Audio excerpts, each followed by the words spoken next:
آتش فشانی کے اس عمل میں وہ چٹان جو پگھلنے کے رد عمل سے معرض وجود میں آتی ہے اور جب ٹھنڈی ہوتی ہے تو مؤثر ہونے کی بنا پر زمین میں دھس جاتی ہے اور یوں یہ دہنے کو بند کر دیتی ہے.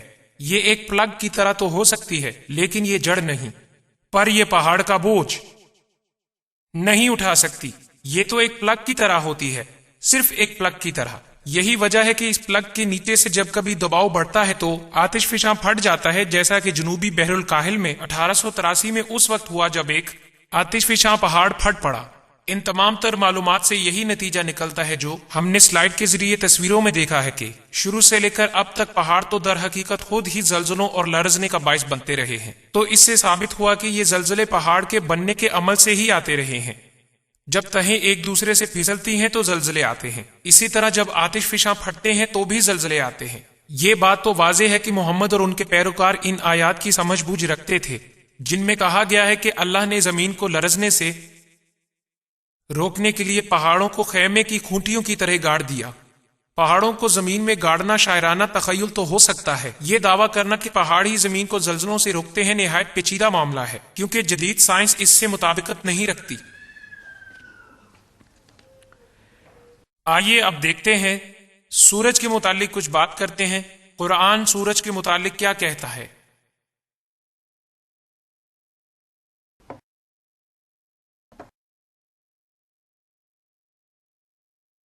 سورۃ الکہف سورہ 18 آیت 86 میں لکھا ہے، یہاں تک کہ ذوالقرنین اور سکندر اعظم سورج غروب ہونے کے مقام تک پہنچے. انہوں نے دیکھا کہ سورج شفاف پانی کے چشمے میں غروب ہو رہا ہے. معافی چاہتا ہوں، 20ویں صدی کی سائنس میں سورج کسی بھی شفاف پانی کے چشمے میں غروب نہیں ہوتا. سورۃ الفرقان سورہ 25 کی آیت 45 تا 46 میں لکھا ہے کہ کیا تم نے اپنے مالک کی طرف دھیان نہیں دیا کہ وہ کیسے سائے کو طول دیتا ہے؟ اگر وہ چاہتا تو اسے ساکن کر دیتا. پھر ہم نے سورج کو اس پر ایک رہنما بنایا. آپ کیا کہیں گے؟ سورج کو بالکل اپنے سر کے بالکل اوپر تصور کریں تو پھر اس کا سایہ نہ ہونے کے برابر ہوگا، مگر جب سورج غروب ہونے لگے گا تو سایہ دوسری طرف پھیلنے لگے گا. سوچئے، سورج تو زمین کے مقابلے میں بالکل ساکن ہے، یہ تو سائے کے پھیلنے کا باعث نہیں بنتا. دراصل متحرک زمین ہی سائے کو پھیلاتی ہے. 20ویں صدی کی سائنسی تحقیقات کی روشنی میں درست معلومات چاہتے ہیں تو سورہ میں بیان ہونا چاہیے تھا کہ متحرک زمین ہی سائے کے پھیلنے کا باعث ہے. اب ایک مختلف موضوع کا ذکر کرنے لگا ہوں، سلیمان کی وفات.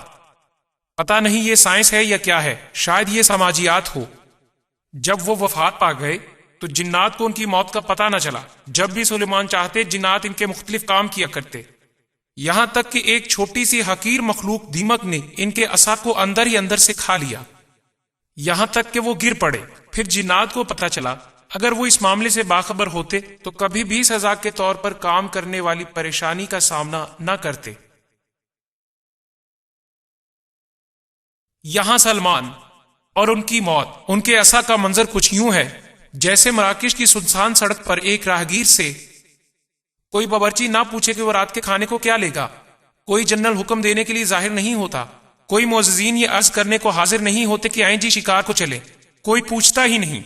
معافی چاہتا ہوں، میں اس کہانی کو نہیں مانتا. اس واقعے کو 20ویں صدی کی عمرانیات قبول نہیں کرے گی، 7ویں صدی کی بھی قبول نہیں کرے گی. اس دور میں بھی بادشاہ کو اکیلا نہیں چھوڑا جائے گا.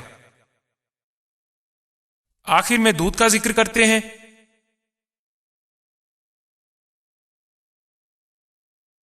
سورۃ النحل سورہ 16 آیت نمبر 66 میں مذکور ہے کہ ہم تمہارے لیے باہر نکالتے ہیں جو ان مویشیوں کے پیٹ میں فضلے اور خون کے درمیان ہے، یعنی دودھ جو کہ پاکیزہ ہے اور پینے کو مرغوب ہے.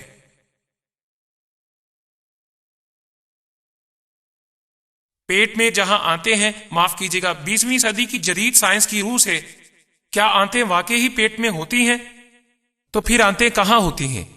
مگر دودھ والے غدود تو جلد کے اندر ہوتے ہیں. انسانوں میں جلد کے نیچے یہاں پر، اور جانوروں میں ان کی ٹانگوں کے درمیان جلد کے نیچے. کوئی تعلق نہیں. چھاتیوں اور آنتوں کا آپس میں کوئی تعلق نہیں، نہ ان کی آپس میں شکل و صورت ملتی ہے. فضلات پائے تو جسم کے اندر ہی جاتے ہیں، مگر ان کا بھی دودھ سے کوئی تعلق نہیں ہوتا، جانور اسے خارج کر دیتا ہے۔ اس سے یہ ظاہر ہوتا ہے کہ اس کا تعلق دودھ سے ہرگز نہیں۔ آخر میں دیکھتے ہیں اور اس بات پر غور کرتے ہیں۔ سورۃ الانعام سورہ نمبر 6 آیت نمبر 38 میں مذکور ہے، زمین پر ایسا کوئی جانور نہیں اور نہ ہی دو پروں سے اڑنے والی کوئی مخلوق جو تمہاری طرح معاشرت نہ رکھتی ہو۔ یہاں کہا گیا ہے کہ نہ کوئی زمین کا جانور، نہ کوئی اڑنے والا جاندار، اور پھر یہ بھی کہا گیا کہ یہ سب تمہاری طرح کی معاشرت رکھتے ہیں۔ میرا خیال ہے کہ قرآن یہاں ہم انسانوں سے مخاطب ہے۔ تو کچھ کیڑے مکوڑے ایسے بھی ہیں کہ جو ہی وہ ملاب سے فراغت پاتے ہیں تو ماں باپ کو کھا جاتی ہے۔ میں خوش ہوں کہ میری بیوی نے مجھے نہیں کھایا۔ یہاں تک کہ شہد کی مکھیوں میں فالتو اور نکمے نروں کو باہر پھینک دیا جاتا ہے کہ وہ جا کر مر جائیں۔ میں تو اس امر پر بھی خوش ہوں کہ 4 بچے پیدا ہونے کے بعد بھی مجھے گھر سے باہر نہیں پھینکا گیا۔ اب شیروں کا ذکر کرتے ہیں۔ جب کوئی شیر بوڑھا ہو جاتا ہے تو پھر ایک جوان شیر اس کو مادہ سے دور کر دیتا ہے اور اس مادہ پر قبضہ کر لیتا ہے، یعنی جوان شیر اس کی بیویاں لے لیتا ہے۔ اور پتہ ہے وہ بچوں کے ساتھ کیا کرتا ہے؟ وہ سب کے سب شیروں کو جان سے مار دیتا ہے۔ لہٰذا میرا خیال ہے کہ مذکورہ بالا نظریہ درست نہیں ہے۔ تمام تر جانوروں کے گروہ ہماری طرح یعنی انسانوں کی طرح نہیں رہتے۔ نتیجتاً یہ منکشف ہوتا ہے کہ قرآن میں کئی ایک سائنسی غلطیاں ہیں۔ قرآن محض اپنے دور کے مروجہ سائنس ہی سے مطابقت رکھتا ہے اور اس کی عکاسی کرتا ہے۔ میری مراد 7ویں صدی عیسوی کی سائنس سے ہے۔ ہم یہاں سچ کی تلاش میں آئے ہیں اور میں نے صحیح معلومات آپ لوگوں کو دینے کی کوشش کی ہے۔ اگر آپ اس کو مزید پڑھنا چاہیں تو میری ایک کتاب قرآن، بائبل، تاریخ اور سائنس کی روشنی میں، جو اس دروازے کے باہر خصوصی رعایت کے ساتھ برائے فروخت ہے۔ سچا اور کھرا خدا آپ کی رہنمائی کرے۔ شکریہ۔